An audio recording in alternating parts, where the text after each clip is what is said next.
আমরা যদি কেউ না ভাবি আখেরাত কার জন্য, এই কোরআন তাহলে কার জন্য নাজিল হলো বাবা? আমরা এখানে সবাই মুসলমান, ছেলেরা তোমরা মুসলমান, আমার বাপ, তুমি বলো বাপ, তাহলে এত বড় কোরআন তাহলে কার জন্য নাজিল হলো? আমাদের নবী সাল্লাল্লাহু আলাইহি সাল্লামের 23 বছরের চোখের পানি কার জন্য তাইলে? তিনি কার জন্য তায়েফের রক্ত বহাইলেন? কেন তিনি পেটে 2টা পাথর বাঁধলেন ক্ষুধার কষ্টে?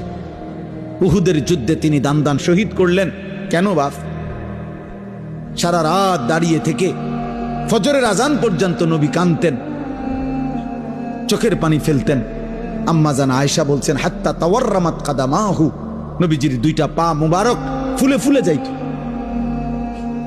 ফুলে যাইত, ফুলে যাইত। উম্মতের জন্য কাঁদতেন, উম্মতের জন্য কাঁদতেন, উম্মতের জন্য কাঁদতেন। আজ সেই উম্মত এক ওয়াক্ত নামাজ পড়ে না। আহ